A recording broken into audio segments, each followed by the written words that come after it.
All right, excellent. So I could be done right now because most of the things that we are going to talk about have been covered by everybody. But since this is a school, and as we all remember, part of the tools of school teaching is repetition. So I guess some things bear being repeated from slightly different angles, but the take-home message of my presentation, like everybody that's presented before has said, is that lipid standards are very important, and we can't have enough. So I will. Let me see. Okay, let me change this to a laser. All right, so this is the outline of the talk. First, I will have a quick overview of lipid and eicosanoid biosynthetic pathways. I will have a brief history of eicosanoidanalysis that will tie in nicely with the broader story that Cameron and other presenters have told. I will present a typical workflow of eicosanoidanalysis using LC-MS and where standards are really critical at many of the steps. I will just present a few examples of the usefulness of standards. It's not in a comprehensive manner, but I think it will illustrate some of the pitfalls of eicosanoidanalysis and where standards can help. Then we'll have some recommendations on the handling of standards. Some of it was discussed yesterday during the Q&A session, but I will add one slide to comment some of these things. And then I will leave with an open question about identification of lipids and nomenclature that has been brought to our attention. And it's something that I would like to put out there for everybody to think about and maybe give an opinion if some of you may already have an opinion about that. All right. Okay. So like I said, the take-home message is it's impossible to overstate the importance of standards in eicosanoidanalysis. And you will hear me saying that over and over during the presentation. All right, I won't spend much time there. Just this is a figure from the World Health Organization with the worst killers in the world, both diseases, and there is none here where lipids do not play an important role. This list here shows some of the critical classes of lipids that have been involved with disease in general, and this one here has a list of what's more traditionally considered bioactive lipids or lipid mediators of inflammation. I put inflammation there as opposed to with the diseases. Inflammation is not really a disease, but when it's out of control, it's part of many of the more common diseases. And Professor Dennis yesterday used the English names for the hallmarks of inflammation. Because I am a native speaker of corrupted Latin, I thought I might as well put them in Latin, like they were initially defined in the 1st century. The eicosanoids are just part of a much broader lipid biochemistry pathway, which we try to summarize here. This is a hopelessly simplified account of lipid biochemistry, and some of the lipids covering only 6 of the lipid maps recognized lipid classes. We are missing saccharolipids and polyketides, and hopefully this scheme will be expanded, and we're starting here from acetyl-CoA and malonyl-CoA. We can cover the other classes, especially polyketides, which is an extraordinarily diverse class of lipids, like Matt Conroy brought up on the first day, and a lot of people that are experts in polyketides don't even consider them lipids, but there you are, they are. And this slide also wants to be a tribute to the wisdom of the initial Lipid Maps Consortium in bringing up synthesis for the definition of lipids, because I've been analyzing lipids since I was a graduate student, and in my vision of lipids is the traditional definition that it's something that's insoluble in water. If you do a blind dye extract of anything, if you are in the chloroform phase, you are a lipid. If you are not, you're not. And of course, that is not true. And in this scheme, one of the things I like is the center of it, because they are central to lipid biochemistry, is the CoA esters. Now, CoA is a nucleotide, and for all these molecules, even the long chain acyl-CoAs, most of the mass of the molecule is CoA. It's not a lipid. And yet, nobody would dispute that these are lipids and they are essential lipids in the cells. And yet, all of these will partition in the aqueous layer of a blind iron. And actually, Cameron participated in what I consider a heroic paper from the Al Merrill group as part of lipid maps, describing the difficulties of the extraction of the chromatography and the mass spectrometry of CoA esters. And to this day, their measurement has not become widely used by lipid biochemists. So, but that's the point I wanted to make about this. This one focuses more on the oxylipins, and that were on that lower quadrant in the previous message. This is a very useful cartoon from Bruce Hammock's group in California, delineating the different oxidation metabolites of the different PUFAs that are listed here, some of the more common ones. And I just want to clarify very quickly, all of these are oxylipins. Oxylipins are just oxidized derivatives of polyunsaturated fatty acid, or even monounsaturated fatty acid. Here we don't have oleic acid, but there's also some mediators derived from oleic acid that have been implicated in interesting disease models. Then we can also use the more specific names, or octadecanoids, eicosanoids, or decosanoids, or even the more specific group of eicosanoids like prostaglandins or leukotrienes are some of the more popular ones. And then also overlaying that, there is the term that's getting more widely used of SPMs, or specialized product solution mediators, that include mostly some eicosanoids like lipoxygens or resolving C, and some docosanoids. And that is what will be the main target of this presentation. I won't delve into the historical ways to measure eicosanoids, just to mention that all the methods really involve two parts. One is the separation and one is the detection. And the separation are listed here, and one could do TLC and then measure radioactivity with label precursors, or could do solid phase extraction and a bioassay like the traditional guinea pig ileum assay for prostaglandins and leukotrienes that has been used. Okay, the two common assays used today for eicosanoids are ELISAs, and Val brought out a totally legitimate point, and is that specificity is arguable with ELISA. Definitely what the antibody sees is not necessarily a single compound, and that has led to some uncertainty with some results. But another key limitation is that it only measures one analyte at a time. But because it's so easily accessible, you just need a spectrophotometer in the lab, and you can quickly monitor if one of these goes up or down in your system. So it's still widely used just because it's very easy to. I mean, LCMS is as we know is much more specific, and it provides much better quantitation.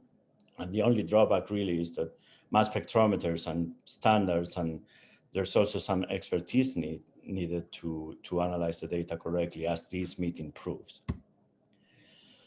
Okay, so this is a scheme of the workflow of a typical experiment. Like Cameron said, the lipid analysis begins with the experimental design, and scanning the literature is critical for that. So one needs to choose a good model to study, whether it's cells or experimental animals or human disease and samples from humans. Then there is a sample preparation that involves homogenization and extraction. Of course, homogenization is not needed for plasma or serum, but for tissues definitely is critical, or for some difficult cells like bacterial cells or yeast. Then extraction, then there is the actual LCM SMS analysis, and everybody has talked about that, and probably we don't need to spend much time with that again. Then there is the identification of the lipids, which is very important, and I know it keeps a lot of us awake, thinking of how we can deal with that. And then there is the quantitation.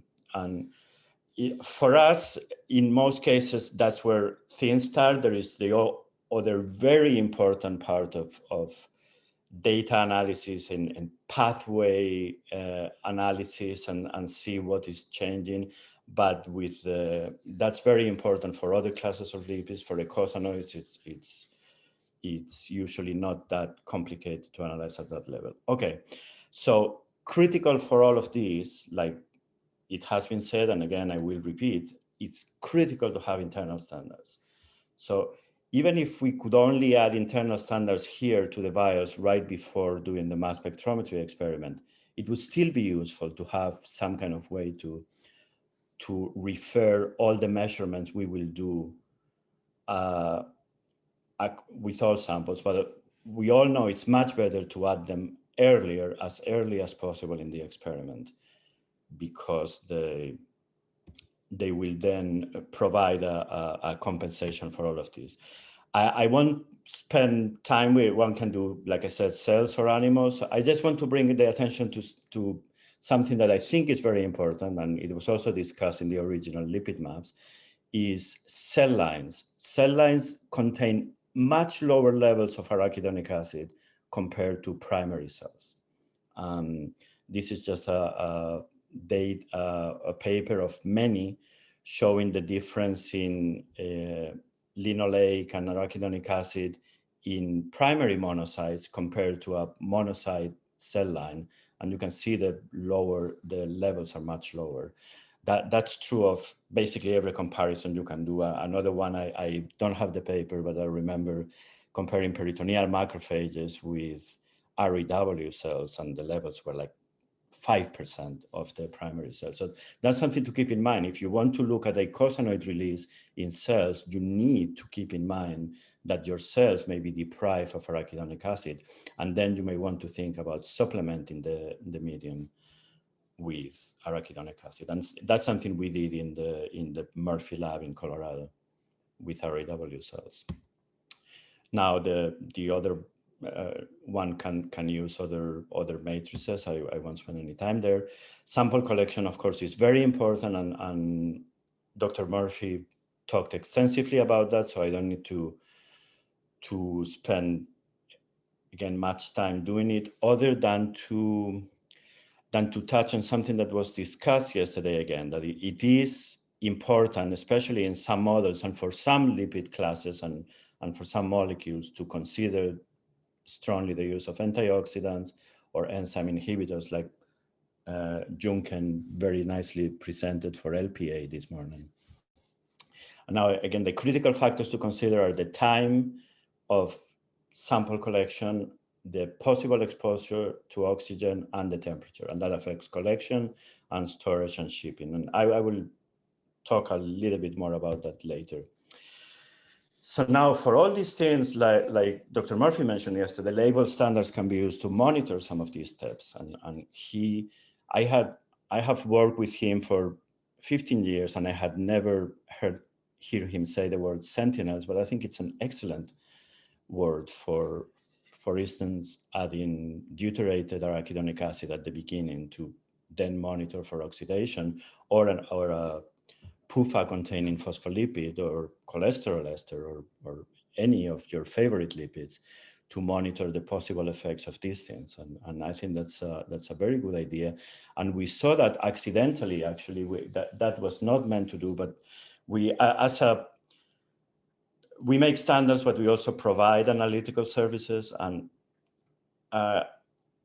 sometimes we have some control of how the samples are obtained, but sometimes we don't.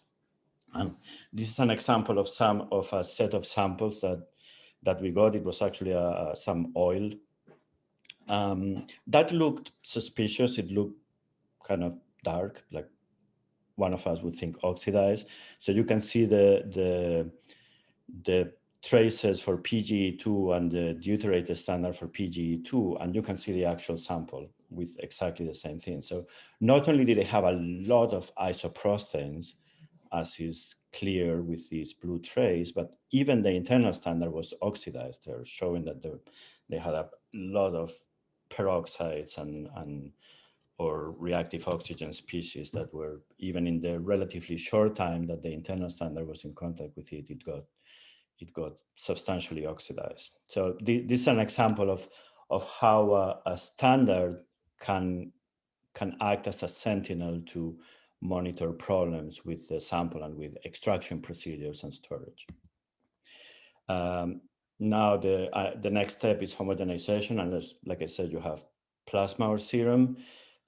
We use these Precellis vortex with different types of beads, but again, there are many ways to homogenize. But before you're going to homogenize is where you really need to consider internal standards. Like I said, the earlier you mix them with your sample, the better. The more thoroughly you mix it with your sample, the better. So the what is, we need to add internal standards, including curves and quality control samples. So why? Everybody has already mentioned that. It's identification, quantitation, and quality control, tracking recovery, tracking carryover from sample to sample, matrix interference. Some things I didn't put there, like the change in solvents in the chromatography can affect ionization. And that is why it is important to to select the internal standards correctly. And that's where that issue with normal phase versus reverse phase and one analyte per class or several can make a big change in how you monitor ionization during the chromatography. So which one, like that's been discussed, it mustn't be present in sample. For eicosanoids, that's usually not a problem. We don't really have the option to have short eicosanoids or odd chain eicosanoids. So all we can do is either use structurally similars, and LTF4 is something we used in the Murphy lab for many years before Cayman finally decided it was worth making deuterated internal standards for CSLTs, for LTC, D, and E4, which is what we used after that. But this one at least was a useful thing, but that's very rare in the eicosanoid field, that you have something that's not present in samples and that you can use. So most often it's isotope label standards that are used, typically with deuterium, which are a lot less expensive, but sometimes with C13. So how many? That's as many as you can afford. That's the bottom line. And of course, there are limitations with budget and sometimes technical, but with the new instruments, it's a lot less of a problem. Like I said, when as early as possible, how much? That's an important thing, and Cameron mentioned that.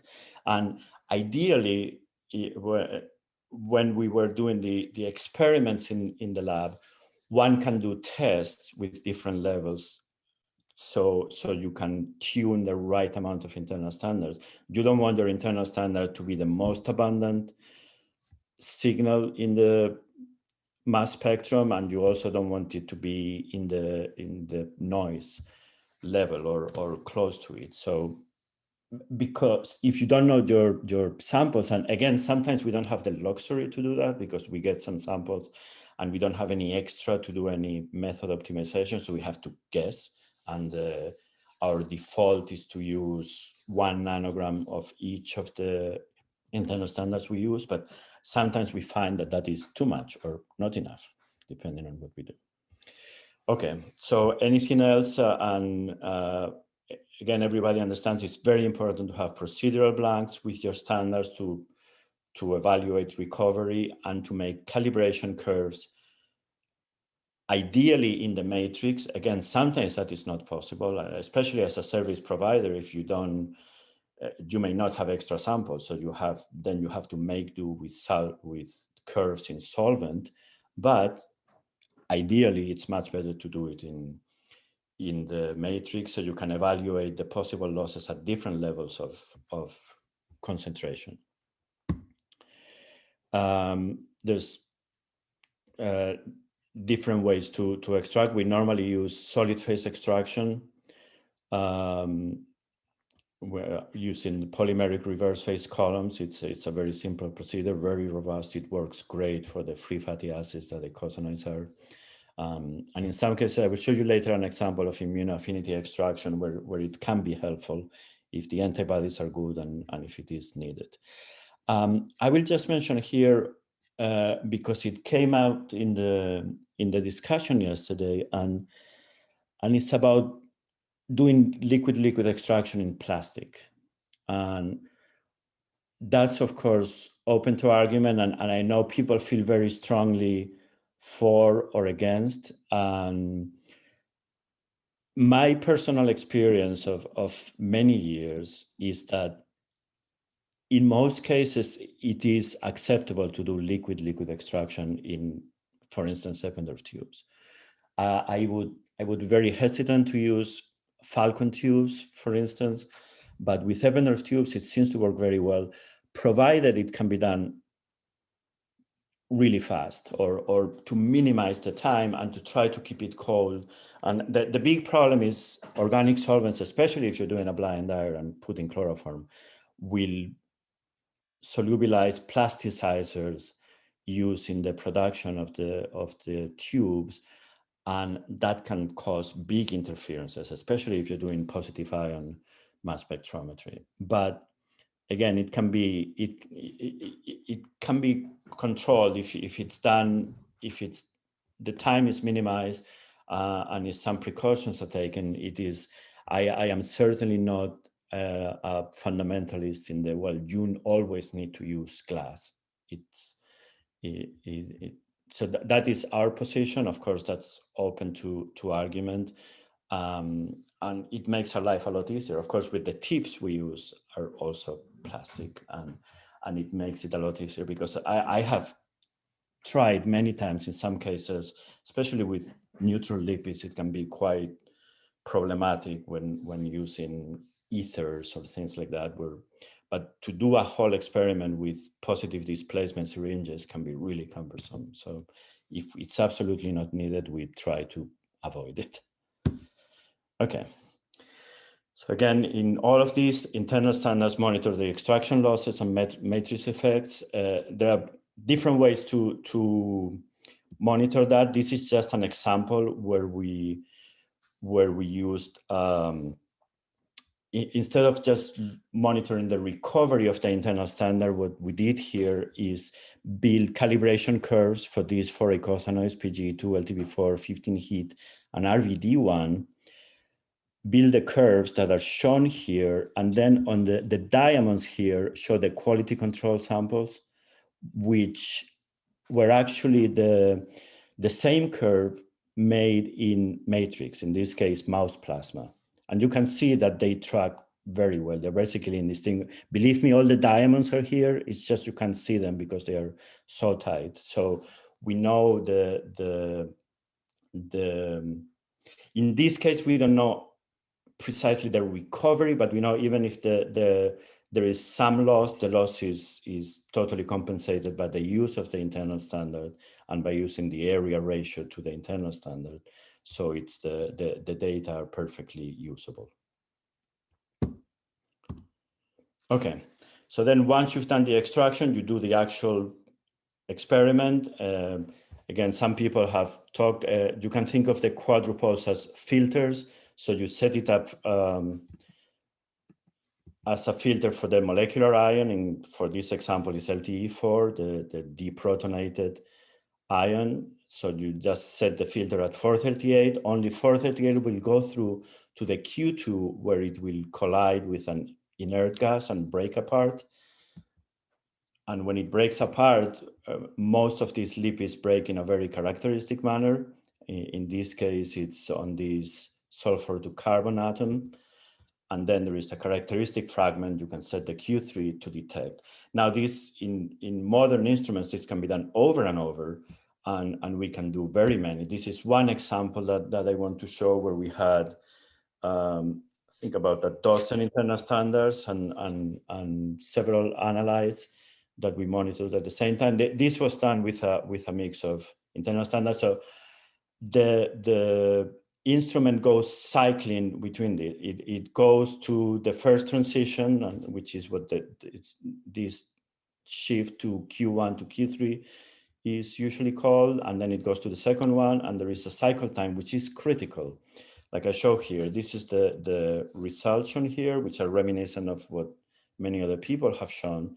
This is a usual reverse phase column with a Q-trap 6500 plus instrument, which use 65 standards and 64 transitions.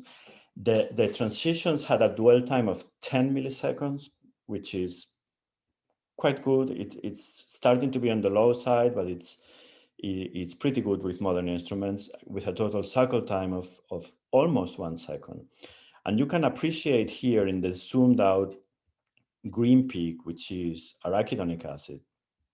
And you see that we are already even with that relatively short cycle, we are already pushing the limit. We have about 8 points across the peak.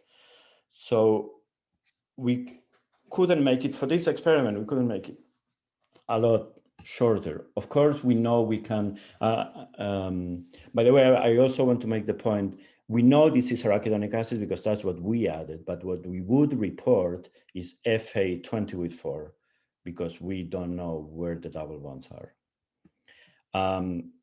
But again, the way to do more, like Dennis and Val and the group of Neil Shep do, for instance, routinely, where they monitor more than 100 eicosanoids, is to use scheduled MRM, which is something that we have never had the need to do because of the requests we have gotten are for a limited number, but it's certainly something we are ready to do. And with the new UPLC columns and the new instruments, that is certainly doable and a very robust system.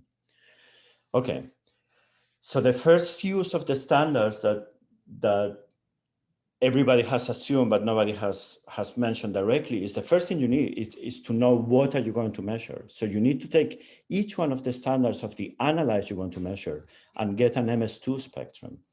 That came up in the discussions right now. There is a lot of standard MSMS spectra available in the Lipid Maps website, which is where I draw this, and I put the link in the chat for those of you interested. So you have to take PGD2 and perform an MS2 and also optimize the mass spectrometer, all the parameters, the spray voltages, the temperature, the gas clustering potential. Collision exit potential was mentioned too, but at least in the 6500, I have found that the response for that is pretty flat. It really doesn't make much of a difference with any lipids I have tested. So usually that's the critical one. And of course, the collision energy is very important. And then you take your next one, PGE2. In this case, these two are isomeric species. The only change is the distribution of this keto and hydroxyl group. So the MS2 spectra are basically undistinguishable. So for that, one needs to rely in the chromatography to separate them to baseline. And actually that's the columns are much better these days. We used to use the old Ascentis columns in the Murphy lab, and eventually they will become clogged up. So then when these peaks started to merge, we knew it was time to replace the guard cartridge or toss the column. And again, for these, the standards are essential. You need them for the mass spec. You need them to monitor the the chromatography elution time. Now, another important role that standards do is identification. In this case, we were monitoring for 15-deoxy-PGJ2, which is an eicosanoid a lot of people have a lot of interest in monitoring this transition, and we found these two peaks. So if that's all we have, one would think, well, it's certainly that one. By the way, was a special mixture where not everything was added at the same level.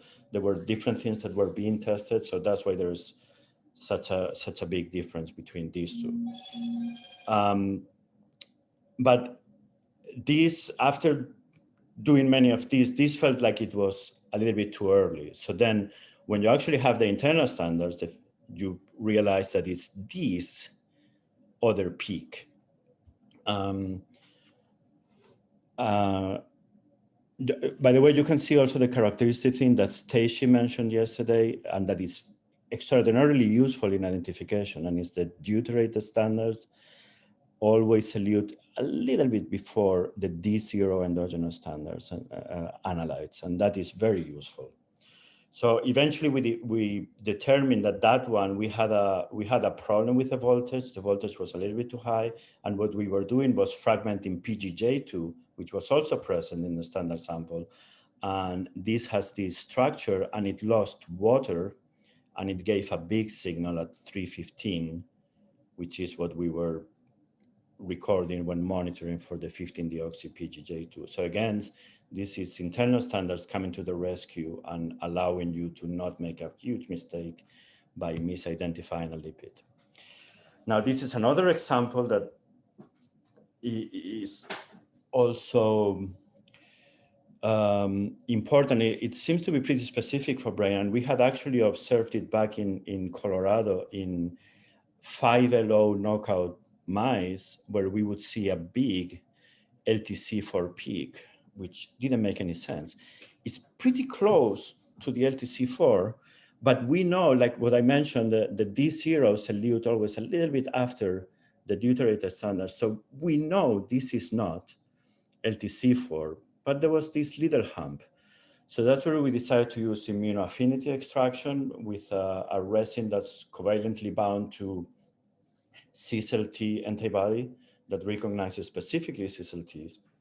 And by doing that, we were able to get a small peak of LTC4, but get rid of this contaminant, which to this day, we don't know what it is, but it's certainly not LTC4.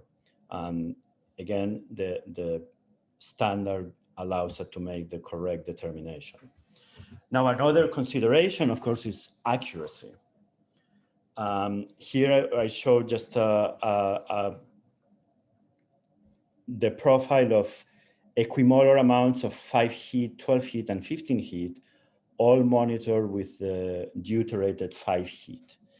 And this shows the calibration curves made using the D8 5 heat standard, showing the error ratio on the left, and then the amount, which is picograms on column in this case, which I find particularly useful because sometimes concentration can become confusing depending on the extract of if you're using tissue or if you're thinking about plasma.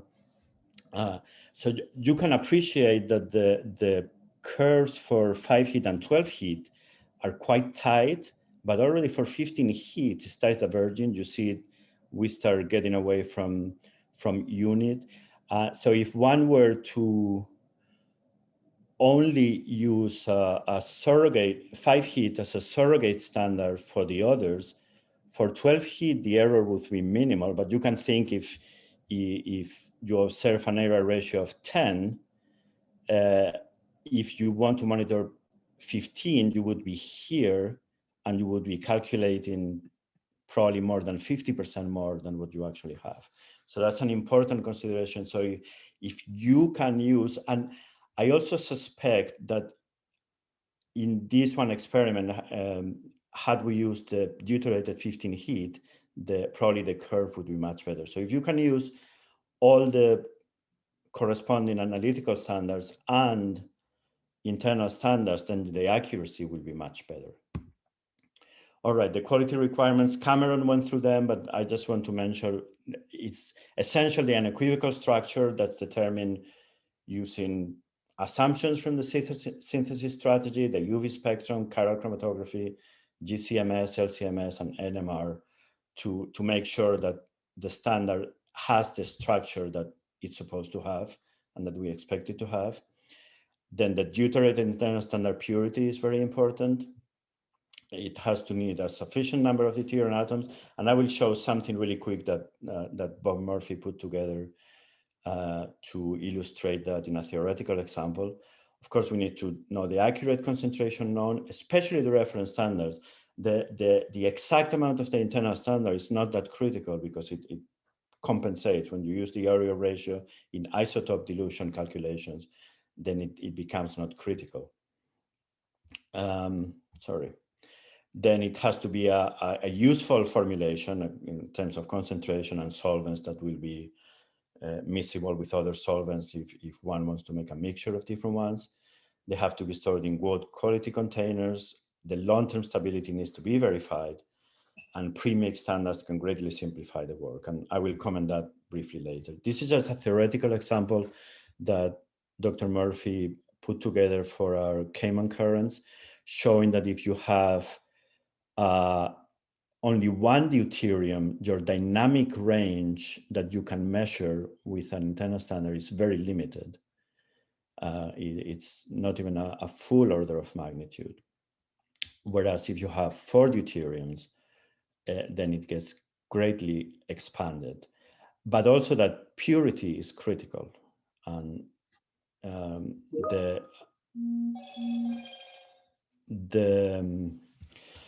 so a purer standard gives a much better dynamic range, and so that is very important, and it's something we consider very important in our workflow. So now just a few words on standards. They can have different formulations, but usually soluble standards are much more useful.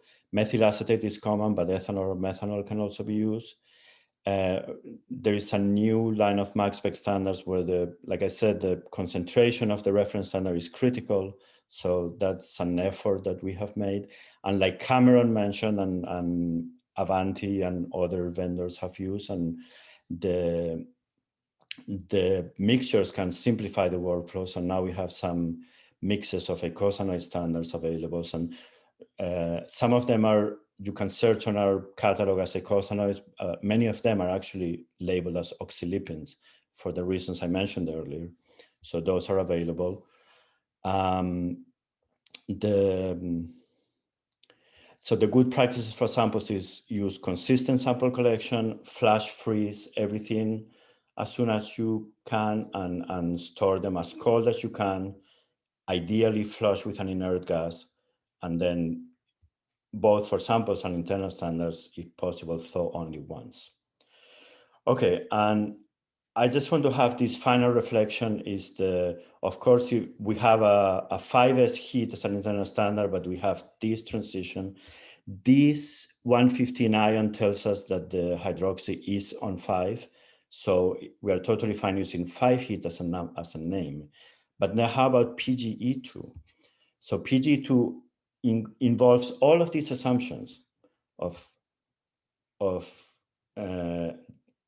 double bond position, hydroxyl or keto position, anti or iso configuration, and all of that is contained in the name PGE2. And yet, when we have a signal that coeludes with our internal standard, we can't be certain about all of that. We have some of the standards, but we don't have all of them.